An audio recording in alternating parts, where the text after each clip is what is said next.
যোৱা দুদিনৰ ভিতৰত প্ৰদেশ কংগ্ৰেছৰ ফালৰ পৰা আমাৰ কংগ্ৰেছ বিধায়ী দলৰ ফালৰ পৰা অসমৰ চুকে কোণে বানপীড়িত ৰাইজৰ ওচৰত কিছু বানপানীৰ সাহায্য আমি আগবঢ়াইছোঁ। আজিৰ দিনটোত আমাৰ একেৰাহে এটা টিম নুমলীগড়লৈ আহিছে, য'ত মই নিজে আছিলোঁ। এটা টিম এটা গোট দুবকলৈ গৈছে, এটা গোট চৰাইদেউলৈ গ'ল, এটা গোট শিৱসাগৰলৈ গ'ল, এটা গোট যোৰহাটলৈ গৈছে। আৰু দেখিবলৈ পোৱা গৈছে যে এইবাৰ ইয়াৰ পূৰ্বে যিমান বাৰ বানপানী হৈছে, বিভিন্ন চৰকাৰে বিভিন্ন সময়ত বিভিন্ন চনত ৰাইজক বানপানী সাহায্য আগবঢ়ায়, কিন্তু এইবাৰ আমি প্ৰথমবাৰ বাবে দেখা পাইছোঁ যে বানপানী সাহায্যৰ বিতৰণ কৰাৰ ক্ষেত্ৰত চৰকাৰ সম্পূৰ্ণভাৱে বিফল। আৰু এইখিনি কথা বিজেপি দলৰ প্ৰতিনিধিখিনি মোক জনায় যে আজি তেওঁলোকে নিজে স্বীকাৰ কৰিছে, মুকলিকৈ নকয়, ৰাজহুৱাকৈ নকয়, কিন্তু মোক কয় যে হয়, এবাৰ আমি বিফল হৈছোঁ। আমাৰ বিধায়কখিনিও শুই আছিল, এইবাৰ আমাৰ প্ৰশাসনো শুই আছিল। মানে বিধানসভা নিৰ্বাচন জিকাৰ পিছত ইমান তেওঁলোকৰ মানে ফূৰ্তি, এতিয়া কোন চিণ্ডিকেট পাব, কোন কি বালি মাফিয়া চলাব, কোনে শিল মাফিয়াক নিয়ন্ত্ৰণ কৰিব, সেয়ালৈ ইমান তেওঁলোকৰ কোন বিভাগৰ মন্ত্ৰী হ'ব, ইমান তাতেই তেওঁলোকে ব্যস্ত হৈ পৰিলে যে বানপানী সাহায্যলৈকে তেওঁলোকে ঠিক কৰিব নোৱাৰিলে। আৰু এই ক্ষেত্ৰত চৰকাৰে নিজৰ দায়িত্ব লোৱাটো উচিত। আৰু সেইকাৰণে আজি আমি নুমলীগড়লৈ আহিছোঁ। আটাইতকৈ বিফল এইবাৰ আমি দেখা পাইছোঁ, ব্যৰ্থ আমি ক'ব পাৰোঁ এবাৰ আমি বানপানী সাহায্য বিতৰণ কৰাৰ ক্ষেত্ৰত দেখা পাইছোঁ। ইতিমধ্যে আমাৰ ধুবুৰী সাংসদ ডক্টৰ লুচিন ডাঙৰীয়াই তেখেতৰ এটা গোট লৈ যোৰহাটলৈ গৈছিল। কেন্দ্ৰীয় চৰকাৰৰ ফালৰ পৰা এটা টিম আহিছেনে এক্সপাৰ্টৰ টিম, কি লাগে? নাজিৰাৰ অৱস্থা নাই, মই নিজে জানো। এই নাজিৰাত কিমানবোৰ মানুহ আজি এতিয়ালৈকে সন্ধানহীন হৈ আছে। চাৰিওফালে পথাৰত আমি এই গৰু ছাগলী আজি দেখা পাইছোঁ। দুখ নালাগে নেকি? তো সেইকাৰণে আজি পুনৰবাৰ কৈছোঁ, চৰকাৰৰ অভাৱ আজি অসমৰ জনসাধাৰণক পূৰণ কৰিবলৈ হৈছে, আৰু জনসাধাৰণৰ লগত আমিও কংগ্ৰেছ দল হিচাপে থিয় দিছোঁ। বিধায়কভাৱে যেতিয়া চৰকাৰ সন্ধানহীন, চৰকাৰকে আমি দেখা পোৱা নাই, চৰকাৰে দুখীয়া মানুহক আজি চুবলৈ সক্ষম হোৱা নাই। আমি আমাৰ ফালৰ পৰা আমি সকলোকে শুভেচ্ছা জ্ঞাপন কৰিছোঁ। যি যুৱক সমাজ যন্তৰ মন্ত্ৰত একগোট হ'ল, যি যুৱক সমাজ ভাৰতবৰ্ষৰ সমগ্ৰ ৰাজ্যত একগোট হ'ল, অসমৰ ভিতৰত একগোট হ'ল, যোৰহাটত একগোট হ'ল, গুৱাহাটীত একগোট হ'ল, নগাঁৱত একগোট হ'ল।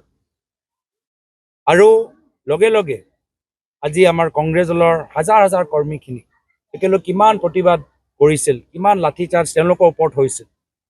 দীপেন্দ্ৰ হুডা সাংসদ, তেওঁৰ ওপৰত ৱাটাৰ কেনন চলোৱা গৈছিল। ৰাহুল গান্ধী ডাঙৰীয়াৰ কিমান বাৰ আজি ছাত্ৰ কি গুঞ্জ দ্বাৰা এই দাবী সমৰ্থন জনাইছিল। আজি সকলোকে আমাৰ ফালৰ পৰা শুভেচ্ছা আমি দিছোঁ। এটা বাৰ্তা গৈছে যে এইখন চৰকাৰ ইমানো শক্তিশালী নহয়। খেতিয়কসকলে যেতিয়া আন্দোলন কৰিলে, এই কৃষি কলা আইন চৰকাৰ বাতিল কৰিবলৈ বাধ্য হ'ল।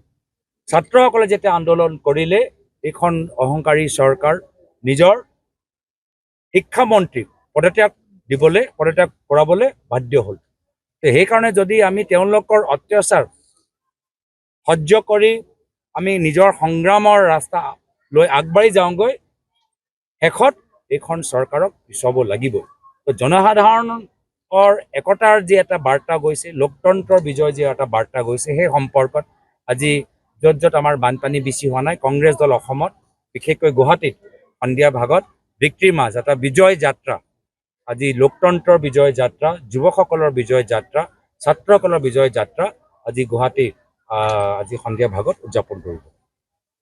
এই দুদিনত মুখ্যমন্ত্ৰী ডাঙৰীয়াৰ অসহায় অৱস্থাটো দেখি তেওঁ যেন অলপ পিছ হুকিছে, যিজন ইমান সাহসী, যিজনে একদম কথাই প্ৰতি আপোনাৰ ডাংকোপ মৰা কথা, এতিয়া অসহায় এটা অৱস্থাত তেওঁ যেনেধৰণে কৰিছে, তেওঁ যেন চৰকাৰখন নাই তেনেকুৱা এটা অৱস্থা হৈছে।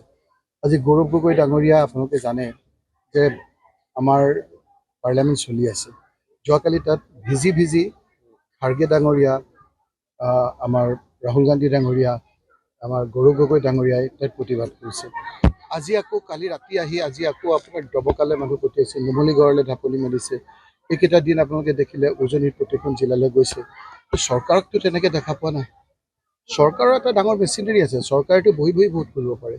বহুতক দেখা গৈছে যে এতিয়া আকৌ এই সময়খিনিত অসহায় অৱস্থাত কোনোবাই পানীত পৰি নাটক কৰা আৰম্ভ কৰিছে। গতিকে আমি অনুৰোধ কৰিছোঁ যে এই সময়খিনিত আমি কাকো সমালোচনা নকৰোঁ, পিছত আপোনাৰ এইবিলাক হৈ থাকিব, কিন্তু মানুহ উদ্ধাৰ কাৰ্য চলাওক, যাৰ যায় সিহে বুজি পায়। যি বিনোদী আপোনাৰ কান্দিছে শিৱসাগৰৰ মানুহে, সন্ধানহীন হৈছে, পোৱা নাই, এটা গৰু পোৱালি এটাক বচাবলৈ যিদৰে আপোনালোকে দেখিছে, সেই কথাবিলাক বৰ হৃদয় বিদাৰক। এই কথাবিলাক আমি কৈছোঁ যে মুখ্যমন্ত্ৰী ডাঙৰীয়া অলপ মাটিত নামক, মানুহৰ লগত সমভাৱিক হওক। এই অৱস্থাত অন্ততঃ গোটেই পাৰ্টিবিলাকক কওক যে আপোনালোকেও আপোনাৰ সহায় কৰক আমাক। চৰকাৰে যদি নোৱাৰে আমি সহায় কৰিম, আমাৰতো সামৰ্থ্য নাই এতিয়া অপজিশ্যন, আমি তথাপিও আমি যিমানখিনি পাৰোঁ আজি এই কেম্পলৈ আহি পেলাই আজি আমাৰ সভাপতি ডাঙৰীয়াই আজি সহায় কৰিবলৈ বিচাৰিছে। আমি এটা দল আমি দবকালে পঠিয়াইছোঁ, এটা দল আজি আপোনাৰ যোৰহাট গৈছে, এটা দল আপোনাৰ চৰাইদেউ গৈছে, এটা দল শিৱসাগৰ গৈছে। মোকো নিৰ্দেশ দিছে যে আজি আপোনালোকে যাওক, মই এতিয়া প্ৰথমে যোৰহাট যাম, তাৰপিছত অহাকালি শিৱসাগৰলৈ যাম। গতিকে এই সময়খিনিত আমি অকণমান ৰাইজৰ লগত থাকিব লাগে আৰু এই সময়খিনিত কাকো আমি সমালোচনা কৰিব খোজা নাই। ইমিডিয়েটলি প্ৰধানমন্ত্ৰী গৃহমন্ত্ৰী আহিব লাগে, এইখিনি মানুহক চাব লাগে আৰু সাহায্য বিতৰণ কৰিব লাগে, মানুহখিনিক বচাব লাগে। আমি কোনো এই ক্ষেত্ৰত ৰাজনীতিৰ ঊৰ্ধত থাকি তেখেতসকলক বিনম্ৰতাৰে অনুৰোধ কৰিছোঁ।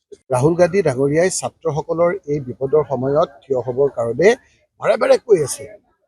তেওঁক একদম আপুনি চাওক, ৰাহুল গান্ধী ডাঙৰীয়াৰ নাকেৰে তেজ ওলাইছে। এতিয়া দেখাৰ ক্ষেত্ৰতো এনেই কৰিব পাৰিলেহেঁতেন। আজি খাৰ্গে ডাঙৰে এই বয়সত ভিজি ভিজি তেওঁ ন্যায় লাগে বুলি কৈছে। গতিকে আজি ছাত্ৰ নামিবলগীয়া হৈছে। এইখিনিতো নিয়মমতে চৰকাৰে আজি যিটো ডিচিশ্যন ল'লে সেইখিনি আমাৰ অত্যাচাৰ নকৰি ল'ব পাৰিলেহেঁতেন। যাৰ গৈছে সিহে বুজিছে। আজি আপোনাৰ যোনে আপোনাৰ মাৰপিট হৈছে, কিছুমানটো আপোনাৰ চকুৰে নেদেখা হৈ গৈছে বুলি কৈছে। গতিকে যি অৱস্থা এটা মানুহৰ নিজৰ ল'ৰাটোৰ নিজৰ যদি এইটো অৱস্থা হয়, কি অৱস্থা হ'ব? গতিকে চৰকাৰক অলপ মাটিত, এতিয়া হাইঠা মাটিত পৰিছে, হাইঠা মাটিত পৰিলে কি হয় ৰাইজে জানে, অমংগলীয়া হয় আৰু তেতিয়া চৰকাৰ পতন হয়। যিকোনো খবৰৰ বাবে যোগাযোগ কৰক আমাৰ এই নম্বৰত 9181 307 2221।